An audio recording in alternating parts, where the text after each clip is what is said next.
right, welcome, ladies and germs. The Empire Nights Podcast, episode 25. In reality, it's about our 30th episode. We've had to flush 5 or 6 of them due to technical difficulties. I swear it wasn't my first time running a podcast, although we did record 5 when turned on. So, anywho, welcome to the program here tonight. I hope to God it doesn't look like now, based on the levels, that either of our microphones are off, but they both seem to be working. I'm your host, Josh. How's it going tonight, Josh? Awesome, man. Awesome. Very, very good. Very good. No, it's been a fun day. Yeah. I enjoy inauguration day. Yes, Cheeto Hitler is no longer in office. We voted out the dictator. We stopped fascism. Right. So, anywho. Well, okay. Hang on, Dorf. Yeah. It seems that way, but I mean, some of us are still trusting the plan. That's what I've been told by the blue checks on Twitter, who are bursting into tears at the sight of Joe Biden taking the oath of office. Oh my God! It's such a. I'm not a MAGA guy. I'm not a. I just I work today. Such an unimportant day. I punched. Me too. Yeah. Yeah, I went to work today. Attention to it. Looked at a summary of all the flurry of executive. The flurry of executive action Joe Biden, signed into law. Air fingers quote. On his first day behind the Resolute desk again. Realized that all the stuff that it's undoing, that previous administrations had put forth, are stuff that was put in by executive order, so it can be taken out by executive order.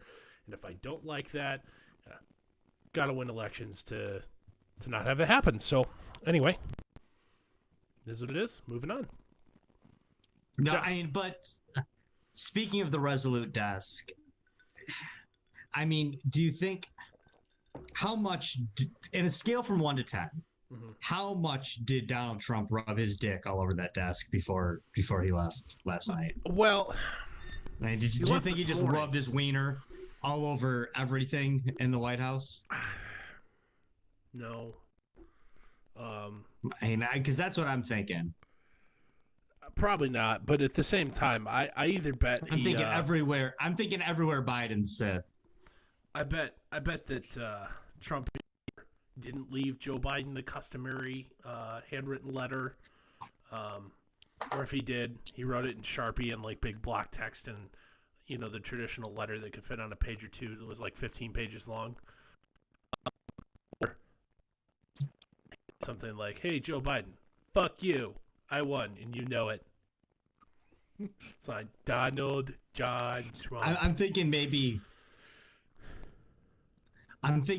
he just like farted into an envelope and closed it really fast and then sealed it up. And then when Biden opens it up, he's gonna be like, "Oh, he left me a letter after." He's just like, "Oh, Jesus. Oh my God." Sets off. He farted in the envelope. Why would someone do that to me? Sets off like the chemical warfare sensors inside the Oval Office. Yeah, oh yeah, he just killed it. No. Just killed it. Or he left him like a manila envelope with a folder inside. So and then he opens it up, it's just like diarrhea in there. He just blew it up, closed it up in a folder, locked it in a manila envelope, and Biden's just got Orange Man poo on his hands right now. He's washed them 7 times, but he just can't get it off. You know the feeling. But none of this matters. None of this matters, Dorf. Yeah. Not one bit of this matters, because we're trusting the plan. And the sealed indictments, they're coming out. And on March 4th, which is what the day the Constitution says the presidency changes hands, we're going to go into martial law sometime between now and then. Don't forget the 10-day blackout. That's definitely happening. And then on March 4th, when Joe Biden, Kamala Harris, and Hillary and Bill and everyone they went to college with, they're all going to jail. They're all getting arrested. And then Donald Trump will become the 19th president of the United States. Because military tribunal. Because there hasn't been a real president since Ulysses S. Grant. Right. So that is happening. So don't worry about it. Hey, don't worry. Sidney Powell has the right paperwork filed so that she can appear as a solicitor in front of military tribunals. What? Whoa. Yeah. Whoa. And by the way, this is the stuff though, guys.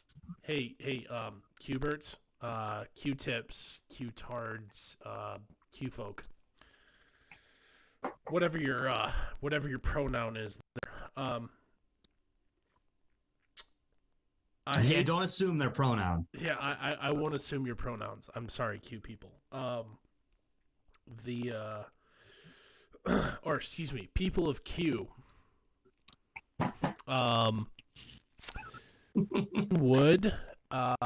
hope to God that I made the mistake of donating to the Fight Back Foundation because I thought that Kyle Rittenhouse and the kid from Kenosha, Wisconsin, or that area, actually from Kenosha, was getting the wrong side of the status boot here. His trial is still not. I don't even think there's a trial date yet. But Linwood was part of his representation. I do believe he has resigned that. I made the mistake of donating $50 to that chump. Fully willing to admit it. I hope to God that Rittenhouse doesn't get fucked here, especially now the changing of the guard. I hope you didn't write any check this guy or give this guy any money because, based on his well-documented history of thinking Christ, 2, fucking over his business partner, and 3, just in general being a lunatic. I hope you weren't scammed. Notice how as soon as he essentially blew the fucking Senate majority for the GOP, including the state of Georgia, by telling the margin of victory's worth of the electorate to not vote.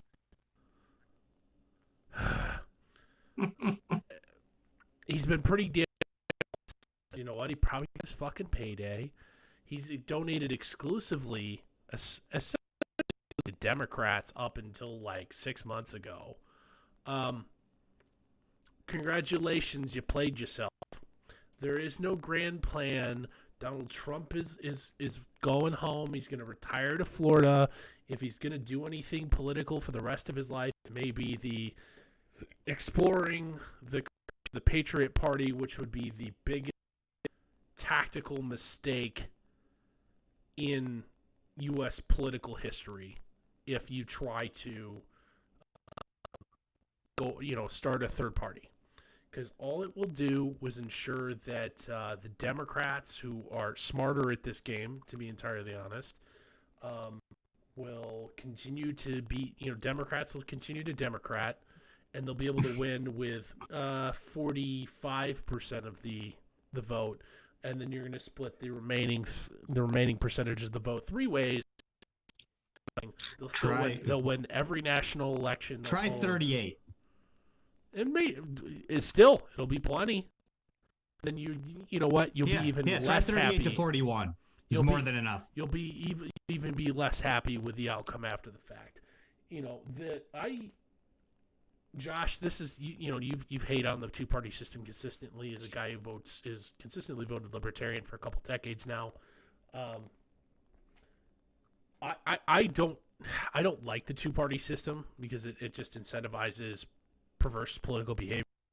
But at the same time, I do acknowledge it's essentially the end state of any sort of representative democracy. The eventually coalition thing, even if you start out with 75 political, essentially being issue parties, they're eventually going to coalesce. There's only 2. It's just the ultimate end state of party-based politics. You'll end up with 2. Been there for a while. It is, Dorf. And I've said I've said many times, I mean, this has always been a two-party system. I criticize the duopoly frequently and will continue to, but I don't have too much of a problem with the two-party system. I have a problem with the two parties. So I've said for a long time that I think we need to get rid of one or both of these parties and move on. It's always been a two-party system. It just hasn't always been the Republicans and the Democrats. So That's true. Where I'm going. Go ahead. No. I was trying to. No. Okay. Yeah. Thank you. And basically, and to me, I think it's going to happen. I think I predicted 4.5 years ago that Donald Trump was going to destroy the Republican Party. Right now, I am standing on my laurels and saying that I was right. And by the way, I know that, people listening, Dorf and I, we are not celebrities. We're not famous people. We don't have a zillion followers. We don't, this is a newer podcast, even though both of us have been podcasting for a really long time. But this is all very verifiable, by the way. If people think, oh, who's this dope on the internet? He's telling me that he was saying it. No, I mean, the Empire Media, where Dorf and I used to work, may not be doing podcasts anymore, but it is still an up and running site. And all this is extremely verifiable. Go to the Xcast on the Empire Media, and you will see that I absolutely positively said the things that I am doubling down on right now. I said that Donald Trump would destroy the Republican Party. He would fraction it. And yes, I went as far to say that it was all done on purpose. So here we go with potentially Donald Trump breaking off to a third party. I did my best, like Dorf. I worked today. I worked for a living. I worked a good long day today. But I did try to tune in to some of the talking heads. I tried to hit up all the conservative guys if I could. I got a little bit of Hugh Hewitt, got a little bit of Rush, I got a little bit of Sean Hannity. Not a lot of any of them, just a little bit. And it's fraction. It's split right now. It is split. And personally, I'm not interested in either of these two sides, but right now they are basically asking people, without saying as much, to which side you on. Are you with Cocaine Mitch or are you with Orange Man? Pick a side and pick it quick. Is basically the temperament of the party, from what I can see at this point. Now, if they decide to run that direction for presidency, it's like Dorf said, it's an absolute loss. No doubt about it. The Democrats win that election with 35 to 38% of the vote. Easy. They win the Electoral College. It doesn't matter if you win the majority of the popular vote. You win the Electoral College. Easy. Very easy. But with that being said, something that hasn't been tested all too often in American history, and definitely hasn't been tested lately, is this is not a death sentence to have a Republican Party and a MAGA Party or a Patriot Party or whatever, the Orange Men and the cocaine machine gun Mitchers.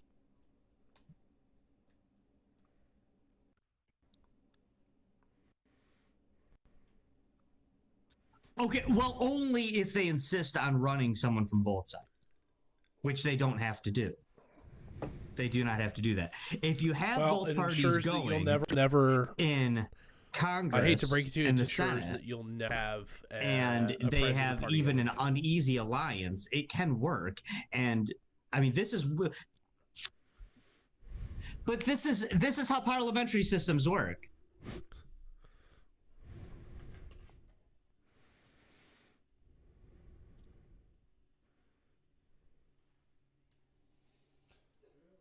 Josh, this is right of center American Josh, your theories are all fine and grand. Perhaps this is right of center American politics. If 15 people get in on the Orange Man MAGA Party, there's plenty of brain center and in the political 38 of the Republicans are in there. They just in have the Senate. They caucus together. It's not that weird. Zero It really is not. It's not that weird. political savvy. They caucus together, and you you have a conservative majority. That's fine. It's not that big a deal.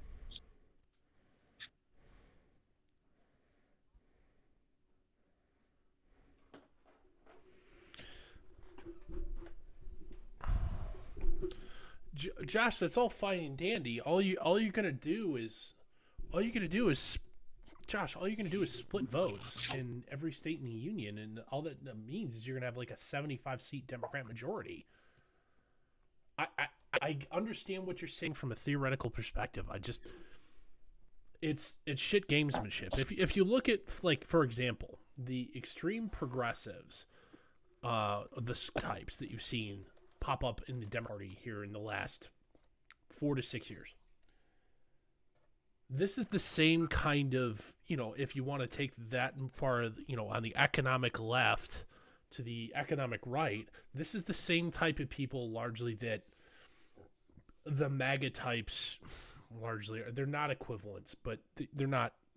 Anyway, it's the same sort of outsider threat.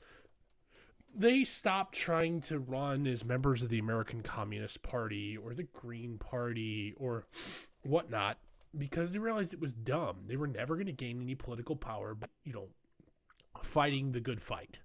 So they said, "Fuck it. We're gonna run in incredibly safe districts, primary vanilla people without any name recognition, and we're going to attempt to take over the party from the inside."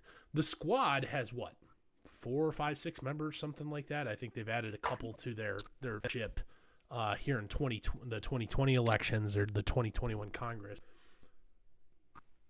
They have a lot more influence now. They don't have anybody in the Senate. They have a lot more influence than 6 of 435. Quite frankly, they're driving the social policy of 200 and how many Democrats are in the House currently? I think it's like 234, something like that. It's driving the social policy of the country. 6 people is driving the social policy of the country, and it has an outsized influence over the incoming Biden administration. Their politics now is a couple years old. Psychological researcher Jonathan Haidt did some data scraping, I believe. It may have not been Haidt. I forget where I read this. I'm sure I could find it again. The political faction that the squad represents is like 7% of the U.S. population. Yet they're driving the social and the social policies and largely some of the economic policies of the other 93. Just because, they're loud and they have Twitter followers. They're stooges, Dorf. And people They're stooges. They're mouthpieces. In the political process to those who are influential on Twitter. My point in all this, it's stupid. It's absolutely stupid. My point is, and throughout all of this, that's the way to win the game, is what the squad is doing now. You need to, none of the freshman elect Congress, the Nancy Mace, the Marjorie Taylor Greene, the, Madison Cawthorns, none of those people are destined to be political stars on the right. Well, they're just not it. Cawthorn's, he doesn't know what he doesn't know yet, because quite frankly, he's 25 years old. He won, because he ran in the perfect state, the perfect district in North Carolina, and he's got the sympathy vote because he's in a wheelchair and he's a young, attractive male, so that he's got that going for him. That's why he won. Nancy Mace, North Carolina, ran a great campaign, was really excited about what potential. Wow, she's been in office 3 fucking weeks. She's now in her public statements in these first 3 weeks of her time in office. She's ensured that her political capital is toast, and she's getting a well-funded primary opponent here in 2 years. The type of person Matt Gaetz is trying to be that guy. He may very well be that guy. To lead the new squad, he may become the right-wing AOC, whatever you want to call him. But that sort of talent isn't there in the right of center American politics. It's there, just none of them are willing to run for office because, generally that class of character been pushed to their breaking point yet. They don't want to be politicians. They have a soul and they don't want to be there. They haven't been pushed to their breaking point yet where there's nothing left to lose. I might as well run for political office and do what I can to try and save the country I love. They're getting close.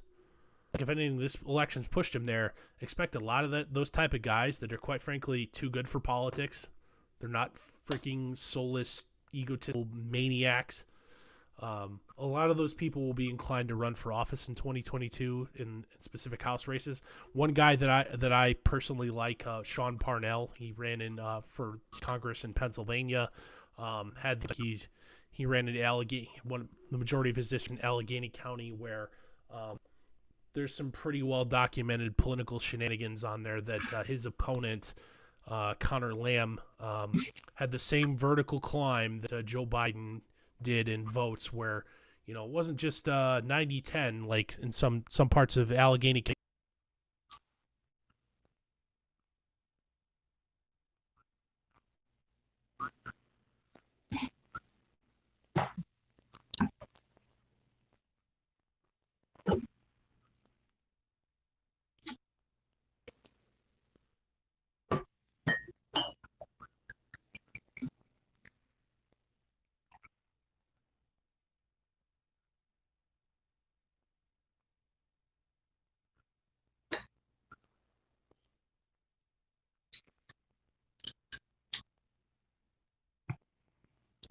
We'll see. It's all right. It's all right, Dorf. Listen. The only guy I like in the Senate is Rand Paul, and Rand Paul is basically begging the Republicans, whom he doesn't really even like that much. We all know Rand Paul could be the darling of the Libertarian Party if he went over there, but he's smart and he doesn't want to be the darling of the Libertarian Party. He'd rather be the outcast of the Republican Party because, of course. Yeah, of course. Everybody knows that. I'm not saying otherwise. So,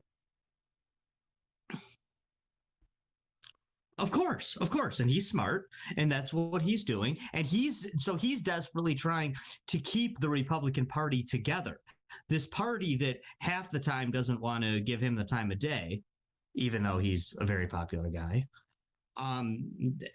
But they try to silence him half the time, but he's desperately trying to keep this party together as he's the junior senator of Kentucky, as the senior senator of Kentucky rails against Orange Man.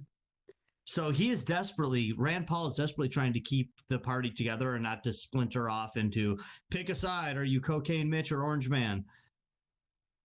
Because he sees what it is. What I'm trying to say is simply, it's not the end of the world. Will it cost you an election? Will it cost you 2 elections? It might, but it will even off. And in the end, the Republican Party or the MAGA Party or some name that we don't know yet will exist. But the idea that this is just futile and useless and can't produce anything, well, history doesn't show that. Of course, the Libertarian Party, the Green Party, the American Communist Party, the Reform Party, these things can't take off because they don't have a figure that moves them. But historical precedent shows that a guy like Donald Trump, or say, for instance, I'm not a guy convinced that like that's legitimate. I Teddy understand Roosevelt, there's a plausible the explanation last to one to that. attempt something like this. What to bet on election night It when the huge has lead woke up without very one, heavy so. historical power, historical precedent. Parnell's that type of guy. He didn't win. It can help. When the Republican Party distanced themselves from Teddy Roosevelt at the beginning of the 20th century, he ran as a third party. He started his own party, the Progressive Party, the Bull Moose Party, whatever you want to call it. He ran on this party. And he ran against Taft, his homeboy, who he originally handpicked, but then he wasn't quite happy with it. So this country that was dominated by Republicans at the time, the election went to Woodrow Wilson, a Democrat. Now, oh my God, what a failure, right? What a terrible failure that happened. But who was president after Woodrow Wilson? Harding, Republican. Coolidge, Republican. Hoover, Republican. See, this party, the Republican Party, it had its infighting. They smacked each other around a little bit. They got back to it, and then they retook the country. And yes, the name Republican won out. But the Republican Party of the 1920s, 1930s, 1940s, 1950s, was it more like Teddy Roosevelt or was it more like William Howard Taft? I think we all know which one of those guys Republicans to this day still hearken to. It's Teddy Roosevelt. He lost that battle. He won the war. And that's what became of that Republican Party of the past. It's not doom and gloom, guys. I mean, the same thing happened with the Whig Party in the 1850s. But it was the opposite. They did become Republicans. I mean, when people say, you know, oh, no third party president has ever been elected. Really? You ever heard of Abraham Lincoln? The Republicans were the third party then. They were not the political party. They were not part of the duopoly at the time. He took that. Did then Republicans sprout out of the ground? Well, of course not. Of course not. Democrats jumped ship and joined the party. Whigs threw out their Whig membership cards and joined the party.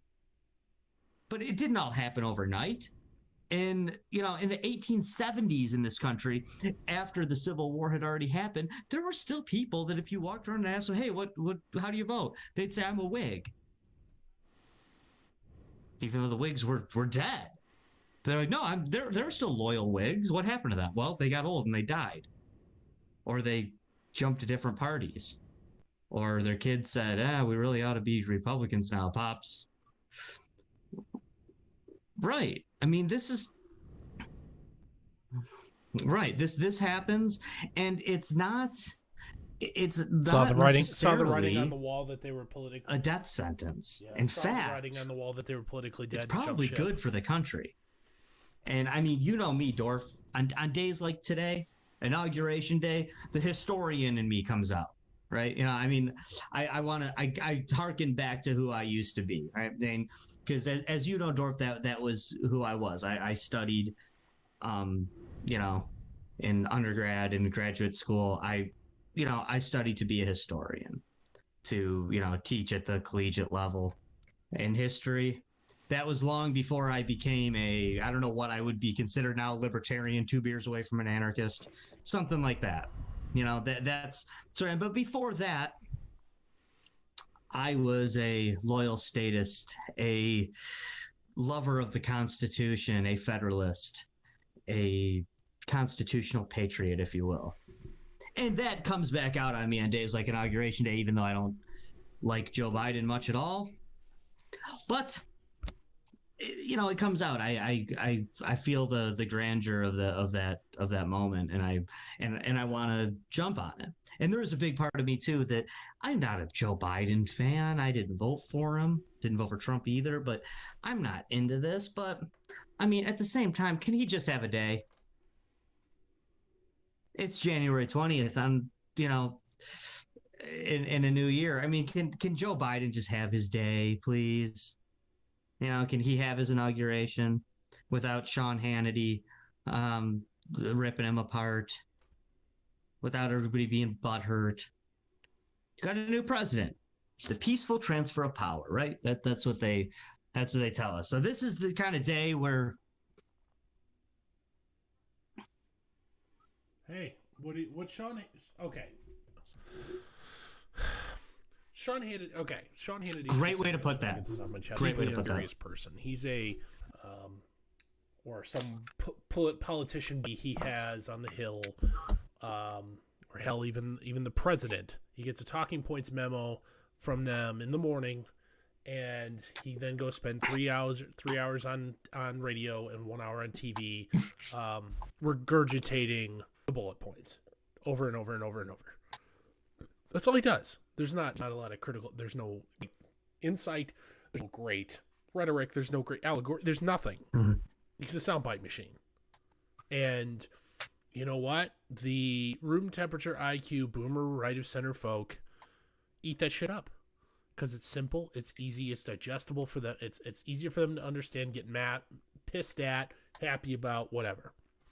Yeah. If you want, unfortunately, the way cable news is set up, it doesn't incentivize serious people to get any airtime. If you want to listen to serious people or discussions by serious people, unfortunately, got to go to something more log form, and that's web only content. If you're some of the mainstream media is web only content, or new media or podcasting. There are ways, as you would say, Dorf. If you're willing to, that content is there. That content is there. There is a way to get it. It's just, the only one that has an attempt at being entirely honest. The only one that does, in any sort of mainstream media perspective, that attempts to do serious, a serious person, I'm going to say is Tucker Carlson, and that's hanging on by a thread. And that's not because I quite frankly, if Tucker Carlson runs for some political office, he's getting deep consideration from me. I don't watch his show, quite frankly. I don't have TV. I don't watch cable. I don't have cable. I don't watch television. If there's a sports game on that I absolutely have to watch, I'll bum a internet feed off somebody. I don't have everybody else, the entire rest of Fox, the entirety of CNN, the entirety of MSNBC is deeply unserious people. Because you know what? And as you can see, some of the stuff that's been leaked out of the CNN morning call, the directive, they're just performing the news at CNN, they're just performing the news the way Jeff Zucker wants them to. It's not reporting the news. It's not journalism. They're pretty faces. They're news performers. They're actors. They're...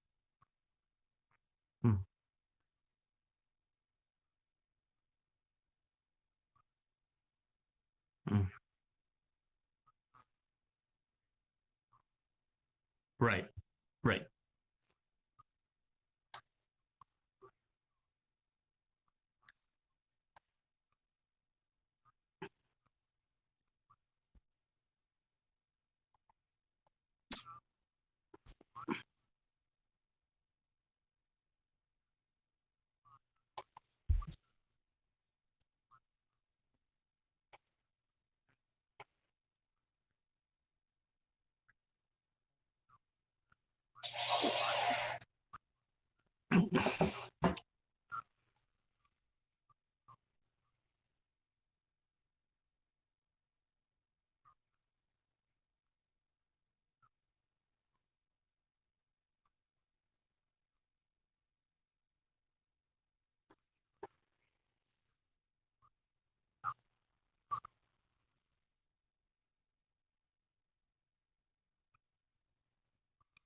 Mm-hmm.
Maybe.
Type of people, if this was a different country, like that we would make fun of. Yeah, we have it here. That, oh my God, it's Baghdad Bob. Brian Stelter. It's Brian Stelter's entire job is to watch Fox News all day and bitch about it.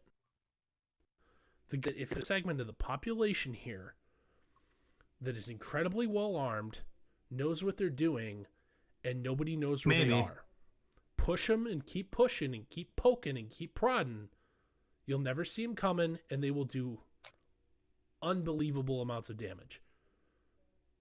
And guess what? It won't just political targets. It'll be private business targets too. I'm not encouraging this. I'm just reading the room. And if you keep poking these people and back them into a corner, they don't cower down. They're going to lash out, and it's going to be violent.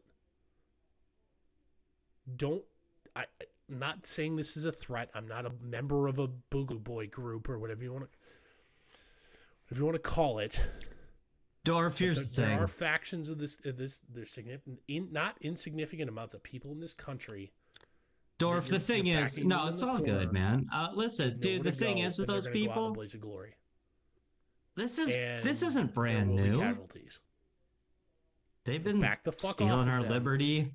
They've been trampling our rights for a long time, and they've backed those people into so many corners. And you know what they do, Dorf? They find another corner to hide in. They don't do anything. They don't do anything. They stand tall and they slap. They slap Leve stickers on the back of their pickup trucks, and they go buy another gun, and they go buy 1,000 rounds of 9mm. And they, what happens? To be fair, Josh, I may be overreacting. They'll give it up. You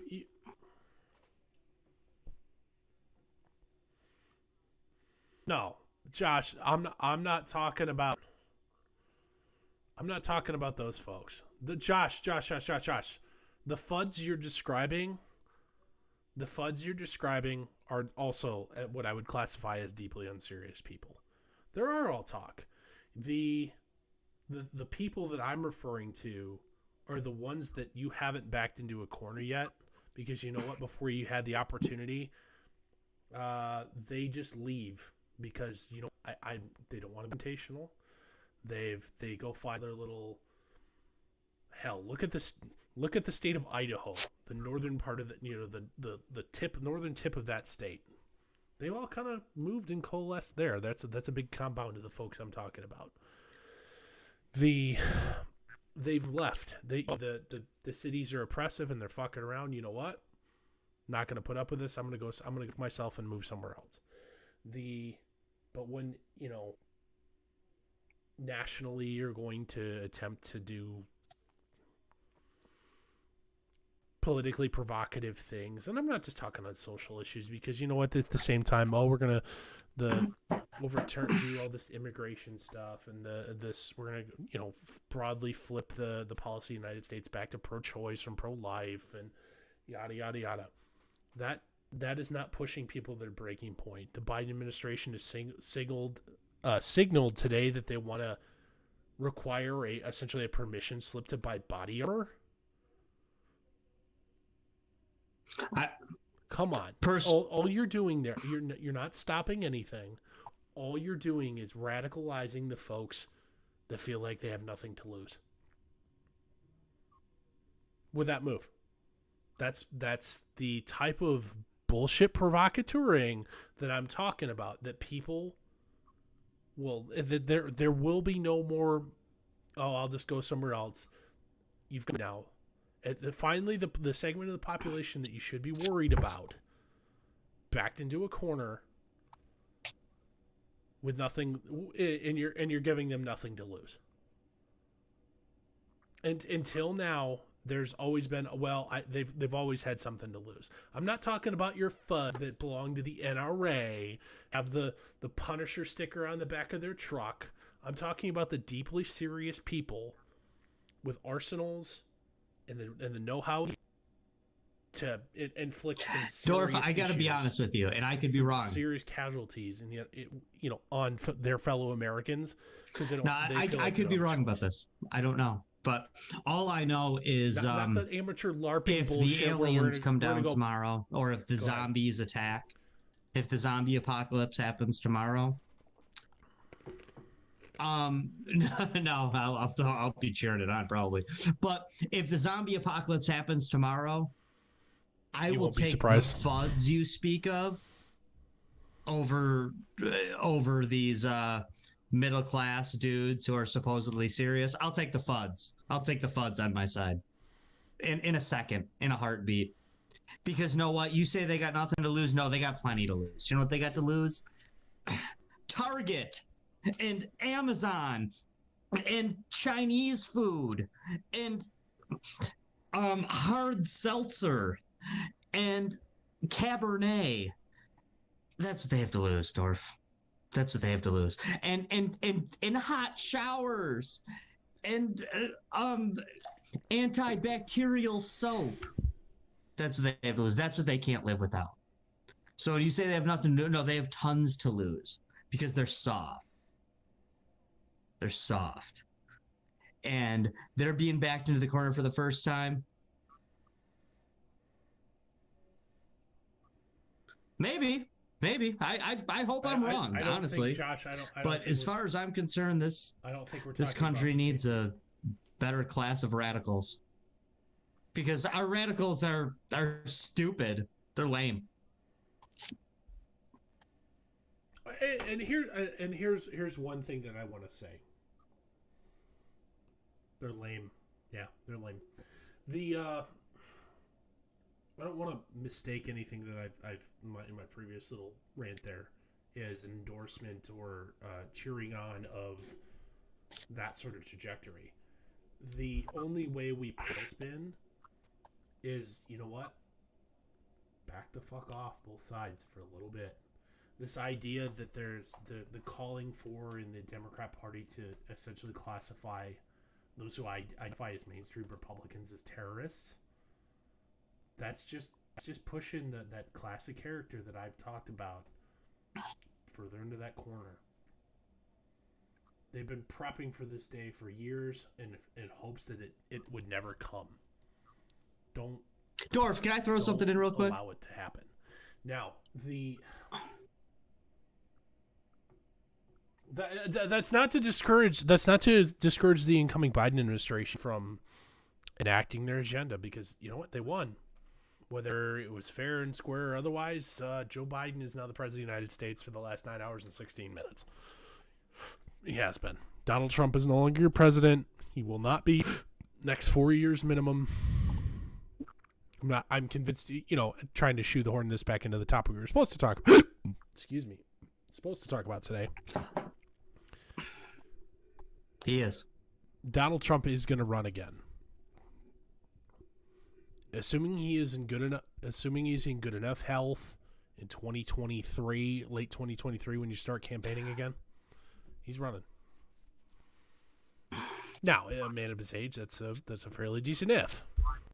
But if not, if he's alive, period, he is still a Republican kingmaker. the Mitch McConnell faction of the GOP is trying to eliminate that power. And if you believe any truth to the rumor that Trump had pardons written up for Julian Assange, Edward Snowden, and Ross Ulbricht, and Mitch McConnell came to him and said, "Bud,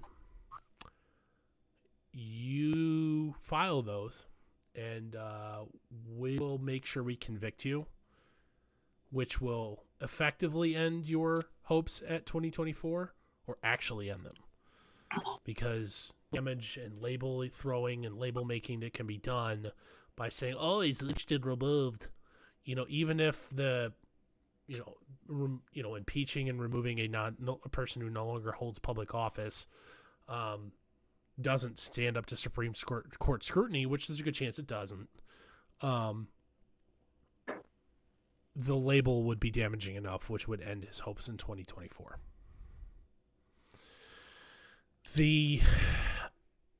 I don't know if what you said is Trump made the politically savvy move. He doesn't have.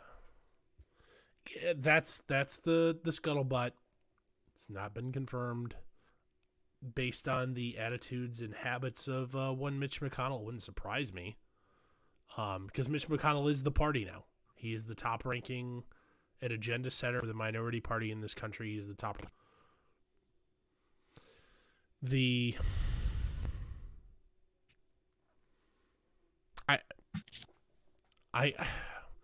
And quite frankly, the Donald Trump, he lost. I expected him to go out with more of a taking some people, a festive.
God, I wish I was one of those contractors. That'd be great. It's awesome. Good for them.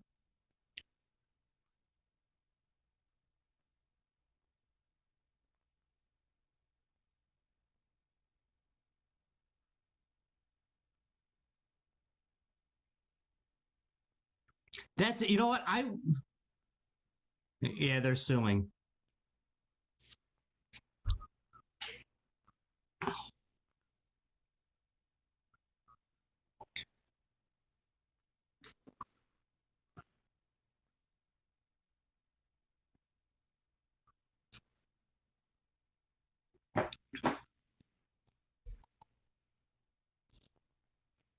Cool. You know what? I would much rather, they waste my tax money all the time. I would much rather them give my tax money to hardworking, blue collar Americans, and have them not do the job than basically all the other crap they waste my money on. Like, really, I would rather like if I get a choice, like, do you want all these social programs, or we'll take your money and we'll give it to a contractor and he won't do the job? Like, yeah, I think I'll take that one. Yeah, give me the second choice. I mean, of course, my first choice is don't take it at all, but that's that's neither here nor there. Um,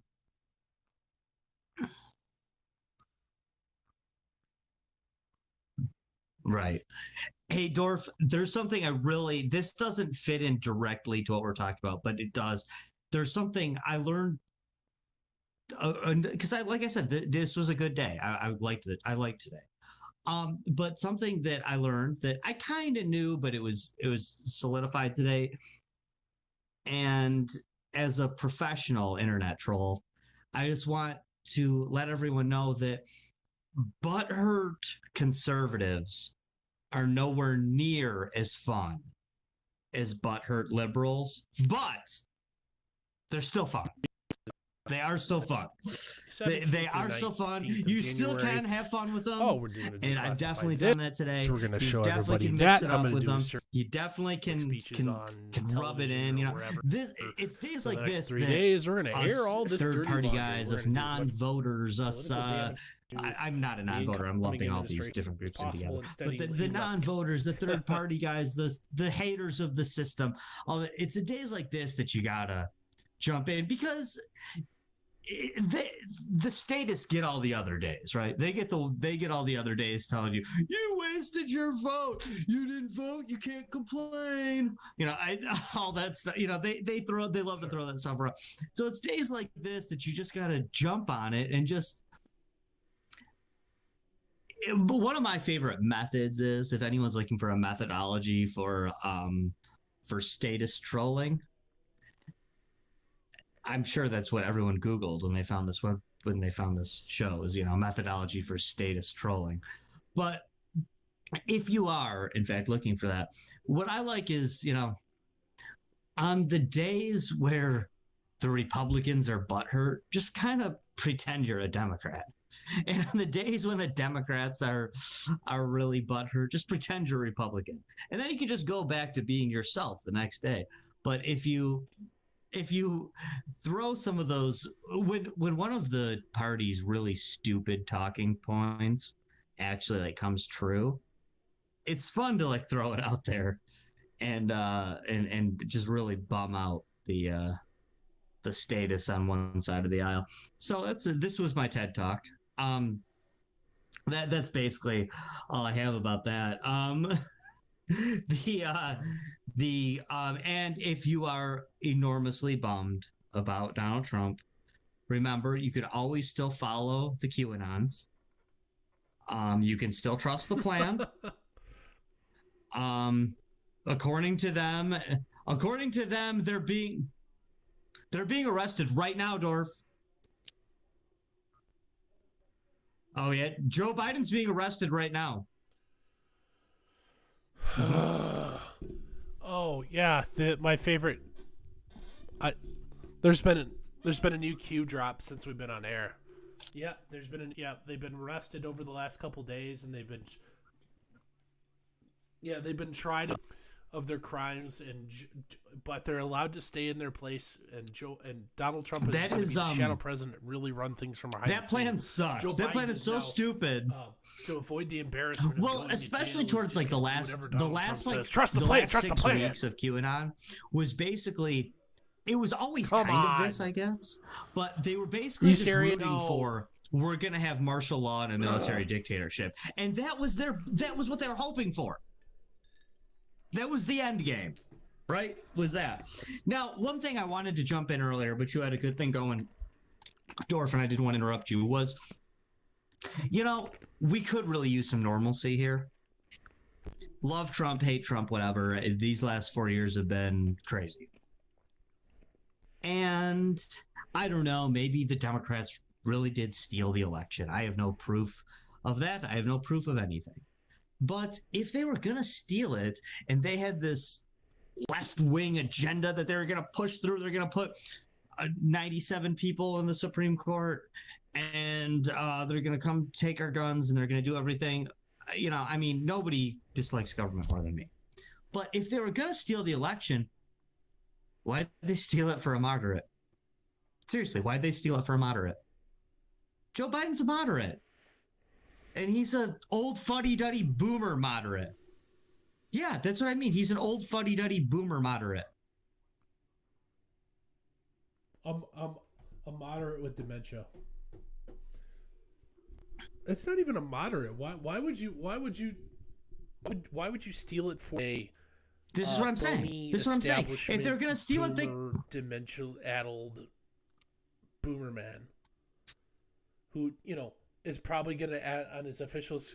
It's just wait for the think piece that's going to be coming in 2 weeks when Joe Biden has a gap in his schedule in mid-afternoon. It's private political meetings. No, he's taking a fucking nap. Wait for the think piece of, oh, well, it's a good thing that the American president isn't working 16-hour days anymore. You know what, Dorf? I'm going to throw in some history like I love to do. Shape. One of my favorite presidents of the 20th century actually is Calvin Coolidge. A small government guy, and this is something that he was criticized for. Coolidge, they used to say he got like 12 or 13 hours a night, asleep a night. And like basically the White House hours were like 9 to 5.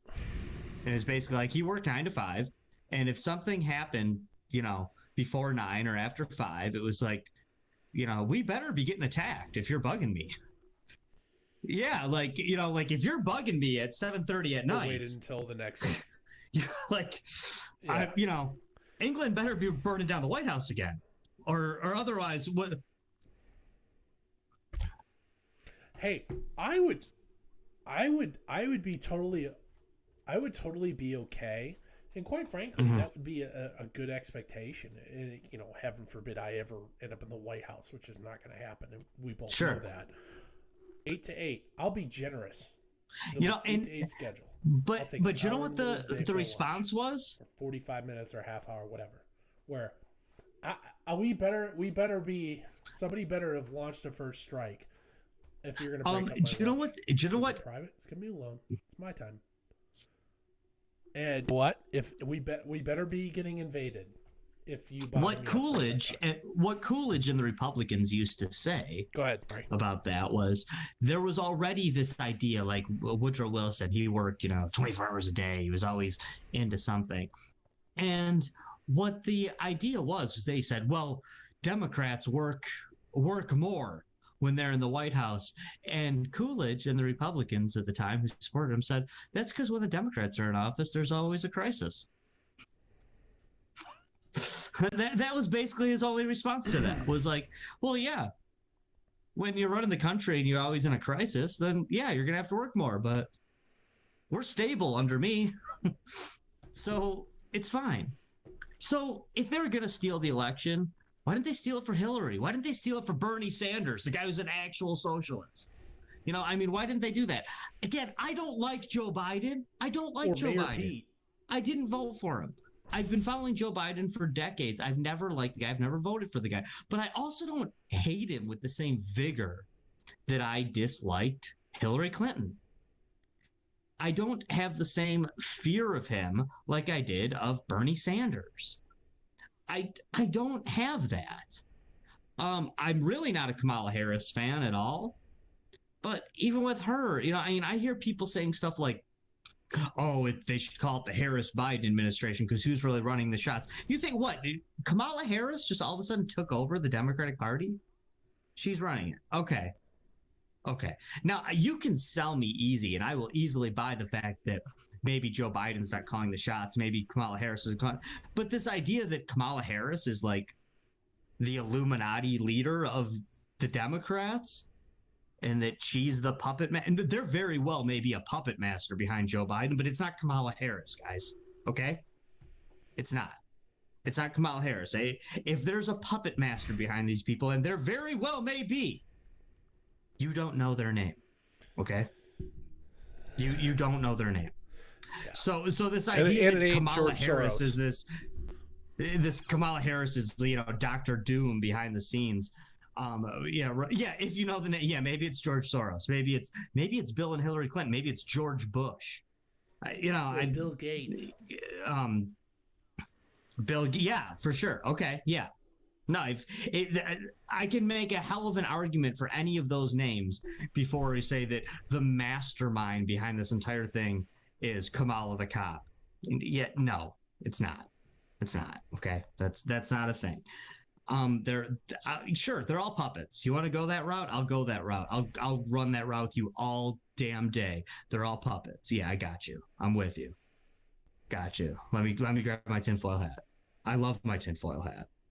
I'm not being sarcastic right now either. By the way, I really, brief aside here, Josh. I'm down with that. But brief aside here, we actually. Yeah.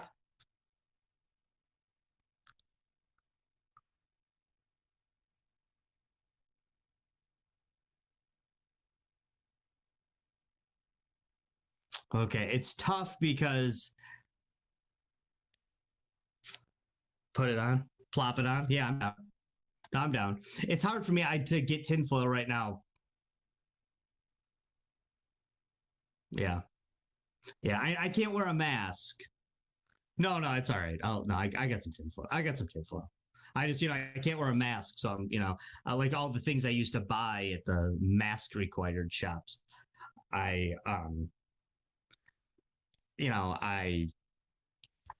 like, using really sparingly but actually, you know what? They sell tinfoil at the gas station that my homeboy runs down the street.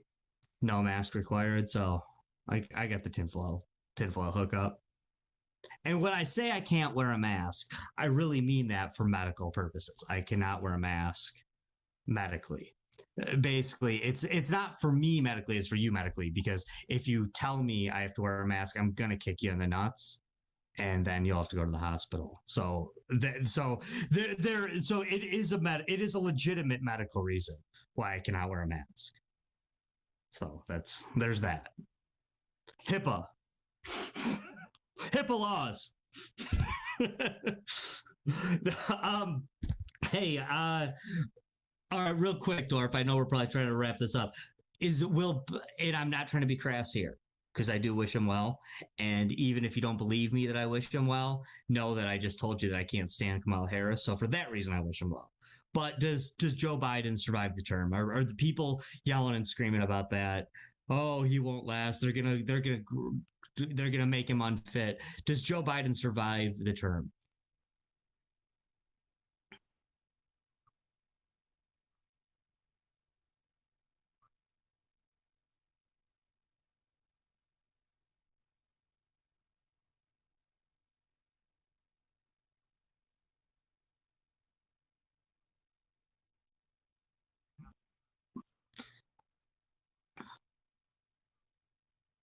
Yeah, I don't see them 25thing him. I see him, resigning and on his own accord or something, perhaps. I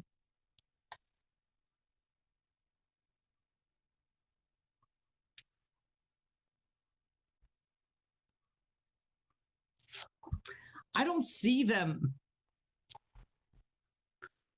I don't see them. I don't see why that would benefit them to 25th them. When wouldn't it be so much easier to just control the guy who has dementia? That would be so much easier. That would be so much easier than going through that, and you look so much better. And then, I mean, what a great gig. You can get done whatever you want, but then if it screws up, just blame him. It was Biden's fault. And if you, so that's that may be something to fall back on, but I don't really see it happening. But we'll see. I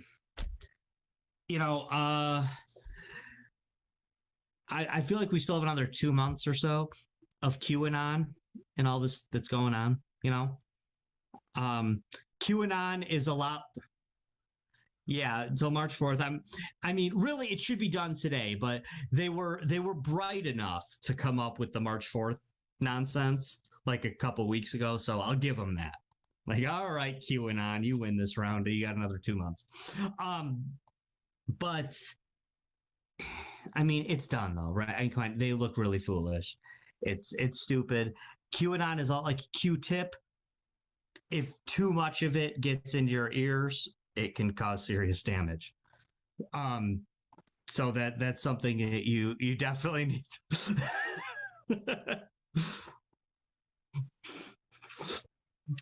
Maybe I will. Maybe I will. And hey, Space Force is happening. We're definitely not supposed to think that Space Force is just another way for them to divert more government funds into another useless organization.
Yeah, no, I mean, the Space Force is.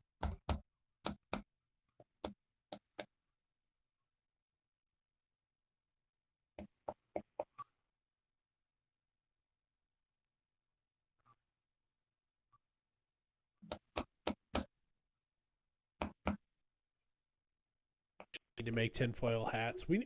That's our mission for our next show. Tinfoil hat making contest.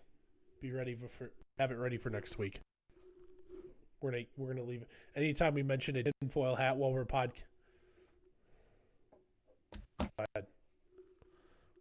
yeah. Every time we mention tinfoil hats or we're talking about in orbit, I forget how long or wide they are, but there's that. Tungsten is badass. Be picked up by radar. There's absolutely tungsten is badass, by the way. It would hit with a force greater than any nuclear weapon ever detonated to man without the fallout. And you never see it coming. There's no early warnings, no way to avoid it. And you know what? If anybody's gonna have them, it better be us. It survives here's the thing. Even if you could pick it up with radar, it's the same problem with hypersonic missiles. The rod is durable. It's durable enough to survive the heat and friction of re-entry. It will be traveling fast enough because of it's free fall from low Earth orbit, that it will have a layer of air around it that's been vaporized into plasma, which takes any sort of conventional Nice. anti-air weaponry and renders it useless. One of my wedding rings Even if we was could find tungsten. it, which is doubtful, or could see it coming, which is Back in the incredibly day, doubtful you know. with modern radar. Yeah, techniques. yeah. One of my there's wedding nothing rings you can was. stop I it. believe it was number 2. Oh yeah. Good luck. Oh yeah. Better they're us to have them than anybody else. I just pawned one a while back. Yeah, no, they're cool. No, I believe it was marriage number 2. I had a tungsten wedding ring. It was pretty sweet looking, actually. I'm looking. It wouldn't fit you anyway, and you can't size it because I got little girl fingers and you got like big man fingers. But yeah, tungsten. That's one to go. Yeah, but there's that. Listen, I was just making fun of Space Force and mostly to talk about the QAnons. Not as big as they used to be.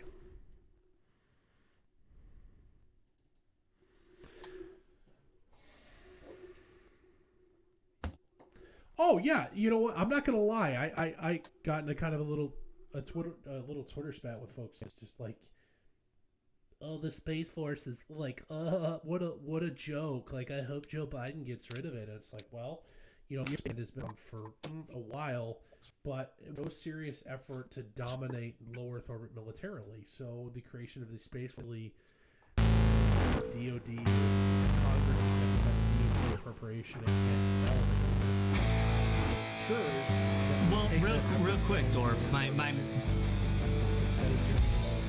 Real quick, Dorf. So, anyway, hey, I think the QAnons I know think that either space is fake or the Earth is flat. So, if Donald Trump made a Space Force knowing the truth like he does, I will pot it down. He's lying to you guys. Can't have that. Peace out.